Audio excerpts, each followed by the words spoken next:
വളരെയധികം സന്തോഷം. കൈ പോക്കറ്റ് കിട്ടിയില്ലെങ്കിൽ കഴിഞ്ഞ പ്രാവശ്യം ഒരു പണി കിട്ടി. അതായത് ഭയങ്കര പറഞ്ഞതുപോലെ മാജിക് ഫ്രെയിംസിന്റെ 30ാമത്തെ സിനിമ. ഒരു സിനിമ വിജയിക്കുക എന്ന് പറയുന്നത് ഒരു നിർമ്മാതാവിന്റെ മാത്രമല്ല, ആ ടീമിന്റെ മൊത്തം സന്തോഷമാണ്. ഒരു പുതിയ ഡയറക്ടർ, അതോടൊപ്പം ഒരു പുതിയ സംഗീത സംവിധായകൻ, ആക്ട്രസ്, ഒരുപാട് പേരുണ്ട്. ഞങ്ങളെ സംബന്ധിച്ച്, അതായത് ഒരു പ്രൊഡ്യൂസറെ സംബന്ധിച്ചോട്ടെ ഞാൻ പറയാം, എന്നെ സംബന്ധിച്ച് ഒരു ആക്ടറിന് ഒരു വലിയ വിജയം കൊടുക്കുമ്പോൾ നമുക്കൊക്കെ ഒരു തോന്നലുണ്ട്, നെക്സ്റ്റ് നമുക്ക് ആ ആർട്ടിസ്റ്റിന്റെ അടുത്ത് പോകുമ്പോൾ ഒരു ഈസി ആക്സസ് ഉണ്ട് എന്ന് പറയുന്ന പോലെ ദിലീപേട്ടനെ വെച്ചിട്ട് ഒരു ഹിറ്റ് ചെയ്യുമ്പോൾ നമുക്ക് വളരെയധികം സന്തോഷമാണ്. ആ ബാനറിന് അല്ലെങ്കിൽ ആ നിർമ്മാതാവിന്, അതിന്റെ ഡയറക്ടർക്ക്, റൈറ്റർക്കൊക്കെ ഒരു സന്തോഷം കിട്ടുക എന്ന് പറയുന്നത് വളരെ വലിയൊരു കാര്യമാണ്. ഞങ്ങള് കടന്നിങ്ങനെ ഭയങ്കര കഷ്ടപ്പെടുവാണ്. കാരണം എന്താണെന്ന് വെച്ചാൽ ഈ അൺവാണ്ടഡ് ആയിട്ടുള്ള ചില റിവ്യൂസും പരിപാടികളെല്ലാം പടത്തിന് വേണ്ടിയിട്ട് പർപ്പസ്ഫുള്ളി ചെയ്യുന്നു. അതിനെല്ലാം ബീറ്റ് ചെയ്തുകൊണ്ടിട്ട് ജനങ്ങൾ തരുന്ന ഒരു സന്തോഷവും, ഞങ്ങൾ ഈ തിയേറ്ററുകളെല്ലാം ചെല്ലുമ്പോൾ എല്ലാ ഹൗസ്ഫുൾ എല്ലാവരും ചിരിക്കുവാണ്. പുറത്ത് വരുന്ന ഒരു റിവ്യൂസ് അല്ലെങ്കിൽ ചിലർ പർപ്പസ്ഫുൾ ആയിട്ട് ചെയ്യുന്നു. ഞാൻ എത്രയോ സിനിമകൾ ചെയ്തേക്കുന്നു, എത്രയോ ഹിറ്റുകൾ കണ്ടേക്കുന്നു, എത്രയോ ഫ്ലോപ്പുകൾ കണ്ടേക്കുന്നു. അപ്പം ഫ്ലോപ്പും ഹിറ്റും എന്നൊക്കെ പറയുന്നത് ഒരു സിനിമ ജീവിതത്തിൽ, അല്ലെ ഒരു സിനിമയെ സംബന്ധിച്ച് അത് അതിന്റെ ഘടകമാണ്, അത് അതിന്റെ ഒരു ഭാഗമാണ്. ഇപ്പോൾ എല്ലാ ആർട്ടിസ്റ്റുകളും എത്രയോ സിനിമകൾ അഭിനയിക്കുന്നു. ഇറ്റ്സ് അപ്പ് ആൻഡ് ഡൗൺ ഉണ്ട് ഹിറ്റും ഫ്ലോപ്പും എന്ന് പറയുന്ന കാര്യത്തിൽ. ഈ സിനിമ എന്ന് പറയുന്നത് ജനങ്ങളെല്ലാം വളരെയധികം സന്തോഷിക്കുകയാണ്. ഇപ്പൊ എല്ലാ തരം സിനിമകളും ജനങ്ങൾ ഇപ്പൊ ഏറ്റെടുത്തു കഴിഞ്ഞാൽ എല്ലാവർക്കും കണക്ട് ആവണമെന്നില്ല. അത് നമ്മൾ ആക്സെപ്റ്റ് ചെയ്യുന്നു. ഏത് സിനിമയാണെങ്കിലും 100 കോടി ജനങ്ങളാണ് ഉള്ളതെങ്കിൽ 100 കോടി ജനങ്ങളെയും സാറ്റിസ്ഫൈ ചെയ്യാൻ വേണ്ടിയിട്ടുള്ള ഒരു എന്താ പറയുക, ഒരു സിനിമ ആർക്കും ഉണ്ടാക്കാൻ പറ്റില്ല. ഒരു എലക്ഷൻ നടന്നു കഴിഞ്ഞു കഴിഞ്ഞാലും, അതായത് ഒരു വോട്ടിന് ജയിച്ചാലും 10 വോട്ടിന് ജയിച്ചു കഴിഞ്ഞാലും ജയം തന്നെയാണ്. അത് ഇലക്ഷന്റെ കേസിലായിക്കോട്ടെ. അപ്പൊ ഞങ്ങളെ സംബന്ധിച്ച് സിനിമ ജയിക്കുക എന്നുള്ളത് മാത്രമാണ്.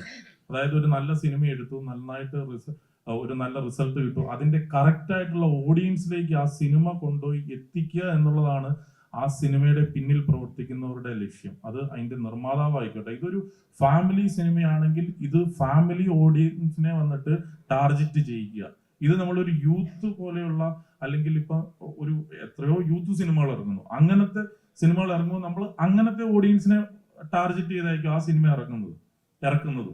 അപ്പം ഈ സിനിമ പ്രിൻസ് ആൻഡ് ഫാമിലി എന്ന് പറയുന്നത് ഇതൊരു കുടുംബ സിനിമയാണ്. കുടുംബത്തിലുള്ള ഒരു 3 അംഗ പിള്ളേരുള്ള ഒരു ഫാമിലിയുള്ള ഒരു അപ്പനമ്മ, അങ്ങനെ ഒരു ചെറു കുടുംബത്തിലുള്ള അവരുടെ കഥ പറയുന്ന സിനിമയാണ്. അപ്പം ഒരു നല്ലതായിട്ട് കുടുംബത്തെ സ്നേഹിക്കുകയും ചെറിയ കഷ്ടപ്പാടുകളും ചെറിയ സഹനങ്ങളും അങ്ങോട്ടും ഇങ്ങോട്ടും ചെറിയ ഭാരവും ഒക്കെയുള്ള ഫാമിലികളെ സംബന്ധിച്ച് ഈ സിനിമ ഭയങ്കരമായിട്ട് കണക്ട് ആവും.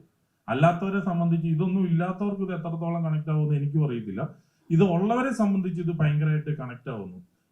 എന്നെ സംബന്ധിച്ച് പറയുകയാണെങ്കിൽ ഈ റിവ്യൂസ് ഒക്കെ ഞാനും കാണാറുണ്ട് കേട്ടോ. അപ്പോൾ നമ്മൾ സിനിമയിൽ നിൽക്കുന്നതുകൊണ്ടിട്ട് തന്നെ കോക്ക് എന്ന് പറയുന്ന ഒരാളുടെ റിവ്യൂ ഇവൻ കണ്ടു. അതായത് നെഗറ്റീവായിട്ട് ഇട്ടു. അത് കഴിഞ്ഞപ്പം എനിക്ക് നമ്മുടെയൊക്കെ പടത്തിന് എത്രയോ പടങ്ങളിൽ നെഗറ്റീവ് റിവ്യൂസ് ഞാൻ കേട്ടിട്ടുണ്ട്, അനുഭവിച്ചിട്ടുണ്ട്.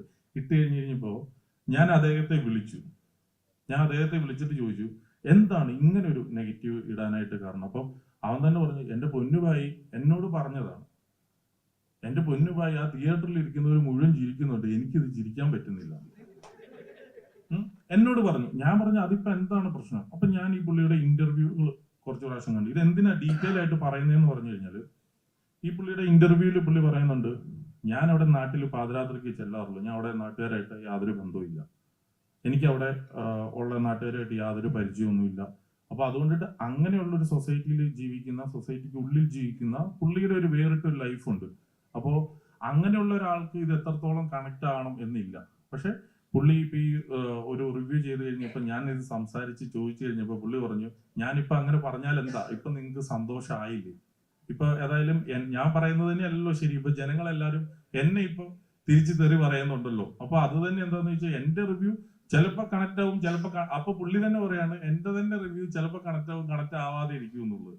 അപ്പോ ഇത്രയേ ഉള്ളൂ. ഈ അശ്വിന്ദുക്ക് തന്നെ എന്നോട് പറഞ്ഞു കൺഗ്രാജുലേഷൻസ്. അത് മൊബൈലിൽ തന്നെ പുള്ളി അതായത് മെസ്സേജ് ആയിട്ട് തന്നെ അയച്ചു. കാരണം പുള്ളിക്ക് പറയുമ്പോൾ അങ്ങനെ കൊടുക്കാനായിട്ട് പറ്റുള്ളൂ. അപ്പം ഇത് പറഞ്ഞു വന്നത് ഇതൊക്കെ ഓരോരുത്തരുടെ, ഞങ്ങളുടെ തന്നെ സിനിമയിൽ ദിലീപേട്ടന്റെ ക്യാരക്ടർ തന്നെ പറയുന്നുണ്ട്, നിങ്ങൾക്കൊരു അഭിപ്രായം ഉണ്ടെങ്കിൽ അത് നിങ്ങളുടെ മാത്രമാണ്, അത് പൊതു സമൂഹത്തിന്റെ അല്ല. അപ്പം ആ രീതിയിൽ നമുക്ക് പറയുന്ന ഏത് കമന്റുകളും നമ്മൾ അക്സെപ്റ്റ് ചെയ്യുന്നു. നമ്മൾ എടുത്തു വെക്കുന്ന ഒരു സിനിമ എന്ന് പറയുന്നത് മുഴുവൻ പേരെയും തൃപ്തിപ്പെടുത്തിക്കൊണ്ടിട്ട് നമുക്കൊരു സിനിമ എടുക്കാനായിട്ട് പറ്റത്തില്ല. ഇപ്പം ഞാൻ തന്നെ എല്ലാ വ്യക്തികളെയും, എൻ്റെ കൂടെയുള്ള എല്ലാവരെയും എനിക്ക് സാറ്റിസ്ഫൈ ചെയ്യാൻ വേണ്ടിയിട്ട് പറ്റത്തില്ല. എത്ര നല്ല കാര്യങ്ങൾ ചെയ്തു കഴിഞ്ഞാലും കുറച്ച് പേർക്ക് കുറച്ച് കംപ്ലൈൻസ് ഒക്കെ ഉണ്ടാവും. അത് നമ്മൾ സമൂഹമായതുകൊണ്ടിട്ട് അങ്ങനെ ചെയ്യാനായിട്ട്, അങ്ങനെ പോകാനായിട്ട് ഈവൻ പറ്റുള്ളൂ.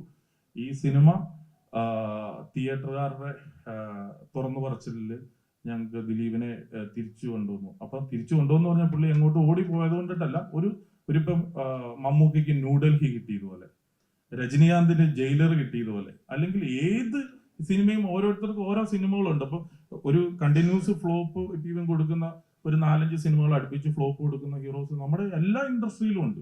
ഏത് ഇൻഡസ്ട്രിയിലും നിനക്ക് വരുന്നുണ്ട്. അപ്പൊ അങ്ങനെയൊക്കെ ഉണ്ട്. അപ്പൊ ആ ഇടയിലേക്ക് ഞങ്ങളുടെ എല്ലാം ഒരു വലിയ പ്രയത്നം ഈ സിനിമയുടെ പിന്നിലുണ്ട്. അപ്പോ സിനിമ വിജയിക്കുക, ആളുകൾ അത് എന്റർടൈൻ ചെയ്യുക, ചിരിക്കുക എന്നൊക്കെ പറയുന്നത്, ചിരിപ്പിക്കുക എന്നൊക്കെ പറയുന്നത് ഏറ്റവും ടഫുള്ള ഒരു കാര്യമാണ്. ഏതായാലും ആ സിനിമയ്ക്ക് സംഭവിച്ചിട്ടുണ്ട്. ഒരു പുതിയ നായിക അതിന്റെ ബെസ്റ്റ് ആയിട്ട് ഔട്ട്പുട്ട് കൊടുത്തിട്ടുണ്ട്. അപ്പൊ അതുപോലെ തന്നെ ഇതിന്റെ സോങ്സ് ആയിക്കോട്ടെ, റീ റെക്കോർഡിംഗ് ആയിക്കോട്ടെ, എല്ലാ കാര്യത്തിലും ഞങ്ങൾ വളരെയധികം സന്തോഷത്തിലാണ്. പിന്നെ ഞങ്ങൾ ഈ സിനിമ പ്രേക്ഷകരുടെ ഉള്ളിലേക്ക് എത്തിക്കുമ്പോൾ കുറെ അധികം കഷ്ടപ്പെടേണ്ടതായിട്ട് വരുന്നുണ്ട്. ഞങ്ങളുടെ ഇപ്പൊ ഇത്രയും സിനിമകൾ ചെയ്തിട്ട് എടുക്കേണ്ടാത്ത കഷ്ടപ്പാട് ഈ സിനിമയ്ക്ക് എടുക്കേണ്ടതായിട്ട് വന്നു എന്നുള്ളത് ഒഴിച്ചാൽ ബാക്കി ഈ സിനിമ ഞങ്ങൾക്ക് അത്രയും മനോഹരമായിട്ടാണ് ഇതിന്റെ റിസൾട്ട് തരുന്നത്. ഞാൻ എല്ലാവരോടും, ഈ സിനിമയെ സ്നേഹിച്ച, ഈ സിനിമയെ കണ്ടിട്ട് അഭിപ്രായങ്ങൾ ഫേസ്ബുക്കിൽ ഇട്ട, കമന്റ് ഇട്ട, ഇൻസ്റ്റഗ്രാമിൽ ഇട്ട എല്ലാവരോടും എൻ്റെ പേരിലും ഞങ്ങളുടെ ടീമിന്റെ പേരിലുള്ള നന്ദി ഇപ്പം പറയുന്നു. അതുപോലെ തന്നെ ഈ സിനിമയൊക്കെ തുടങ്ങുമ്പോൾ നമ്മൾ പൈസയൊക്കെ കടമൊക്കെ എടുത്തിട്ടൊക്കെയാണ് തുടങ്ങുന്നത്. അപ്പൊ അതുകൊണ്ടിട്ട് അവർക്കത് തിരിച്ചു കിട്ടുന്നതിൻ്റെ ഉള്ള സന്തോഷമുണ്ട്. സോ എല്ലാവരുടെയും പേരിൽ ഒരിക്കൽ കൂടി നന്ദി അറിയിക്കുകയാണ്. Thank you so much.